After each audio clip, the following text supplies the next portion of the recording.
Pernah nggak sih Anda mikir kenapa ada orang biasa yang bisa kaya raya, sementara yang pinter dan berpendidikan tinggi malah bangkrut? Nah, di sesi bedah materi kali ini kita bakal nemuin jawabannya.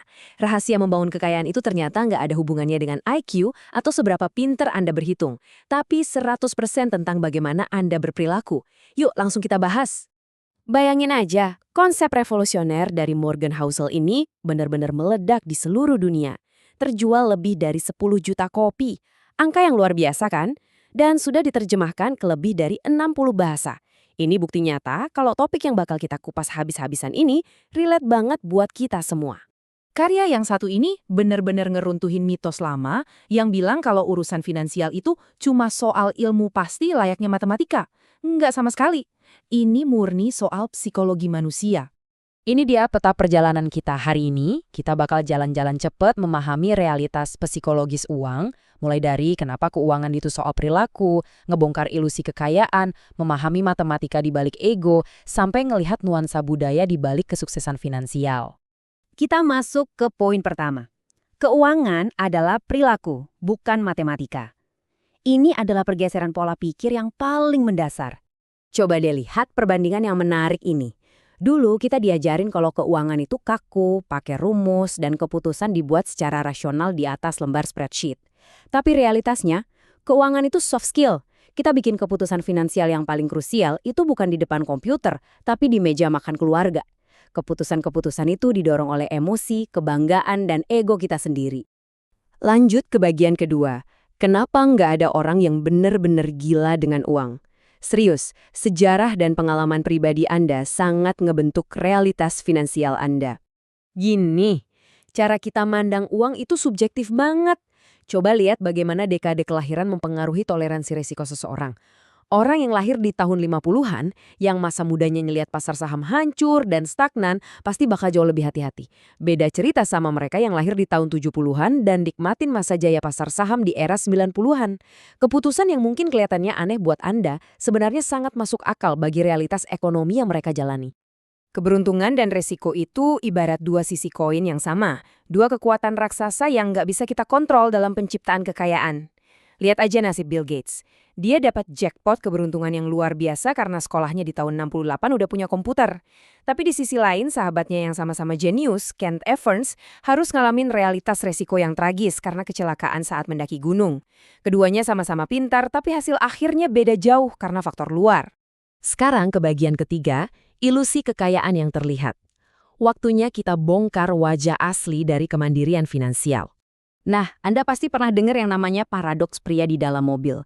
Ini jebakan psikologis yang sering banget kita temui. Saat ada orang lewat pakai mobil sport mewah, kita nggak kagum sama orang yang nyetir kan? Kita malah ngebayangin diri kita sendiri yang lagi nyetir mobil itu. Jadi pakai uang buat pamer dan cari validasi dari orang lain itu jalan paling cepat buat bokeh. Dan lucunya, Anda tetap nggak dapat rasa hormat yang Anda cari. Kita sering banget salah kaprah antara kaya dengan memiliki kekayaan. Kaya atau rich itu apa yang kelihatan sekarang? Mobil mewah, rumah gede, yang jujur aja seringkali hasil dari utang atau cicilan selangit. Tapi kekayaan atau wealthy justru adalah apa yang nggak kelihatan. Kekayaan sejati adalah uang yang belum Anda belanjakan. Itu adalah fleksibilitas dan opsi di masa depan. Ingat ya, beli mobil 1 miliar itu sejatinya cuma ngurangin saldo bank Anda sebesar 1 miliar. Sesimpel itu. Oke, masuk ke bagian 4. Mendapatkan versus mempertahankan kekayaan. Ternyata ini butuh dua skill yang beda bumi dan langit. Buat jadi kaya, Anda butuh nyali. Anda harus berani ambil risiko, super optimis, dan pasang taruhan besar. Tapi buat tetap kaya, nah ini butuh hal yang sama sekali sebaliknya. Anda harus punya kerendahan hati, hidup hemat, dan sedikit paranoid. Anda harus sadar betul kalau keberuntungan bisa berbalik kapan aja. Memiliki mental bertahan hidup itu mutlak diperlukan untuk melewati naik turunnya kondisi ekonomi. Bicara soal bertahan hidup, Warren Buffett adalah bukti nyatanya. Rahasia terbesarnya ternyata bukan sekedar jago milih saham loh, tapi karena waktu. Bayangin, dia mulai investasi dari umur 10 tahun dan menikmati efek bunga berbunga atau compounding selama hampir 80 tahun. Kekayaan legendarisnya itu tercipta karena dia bertahan di pasar sebegitu lamanya tanpa pernah bikin kesalahan fatal. Lanjut ke bagian 5, matematika ego. Kenapa kelakuan Anda benar-benar mendikte saldo rekening Anda? Rumusnya itu sederhana banget. Tabungan sama dengan pendapatan dikurangi ego Anda. Uang yang bisa Anda simpan sangat bergantung pada kemampuan Anda untuk nekan gengsi dan berhenti peduli sama omongan orang lain soal status sosial Anda. Menyisihkan uang itu pada dasarnya adalah sebuah tindakan kerendahan hati. Dan ini nyambung banget sama kutipan penting ini. Kebahagiaan adalah hasil dikurangi ekspektasi. Kalau gaya hidup dan ekspektasi Anda terus naik lebih cepat dari kekayaan Anda nggak bakal pernah ngerasa cukup. Rasa nggak pernah puas inilah yang sering banget ngancurin investor paling pinter sekalipun di dunia. Terakhir, bagian ke-6. Waktu, kebebasan, dan budaya. Gimana kita bawa semua teori ini ke dunia nyata kita yang beragam? Pada akhirnya, dividen paling bernilai yang bisa dibayarkan oleh uang itu bukan sekedar bunga deposito yang tinggi, tapi kebebasan. Uang ngasih Anda kemandirian buat ngatur jadwal Anda sendiri. Nilai tertinggi dari uang adalah kemampuannya buat bikin Anda bangun tidur di pagi hari dan bilang, hari ini saya punya kendali penuh. Saya bisa lakuin apapun yang saya mau. Tapi tunggu dulu, mari kita lebih kritis. Pelajaran yang fokus pada individu dari barat ini kadang kerasa kurang pas kalau ditarik ke realitas kita di Indonesia ya kan?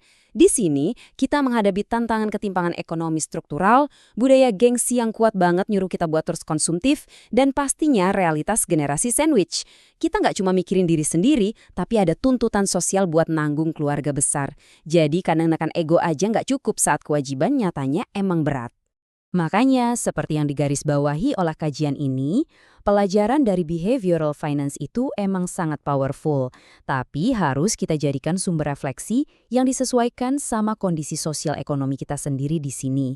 Kita harus cerdas mengadaptasinya. Jadi, sebelum kita tutup pembahasan seru kita kali ini, coba deh renungkan sejenak. Tinggalin sebentar hitung-hitungan kalkulator Anda dan tanya ke diri sendiri. Dalam urusan finansial yang Anda kejar mati-matian sekarang ini, apakah Anda benar-benar lagi mainin permainan yang dirancang untuk kebahagiaan Anda sendiri? Atau jangan-jangan Anda cuma lagi mainin permainan orang lain?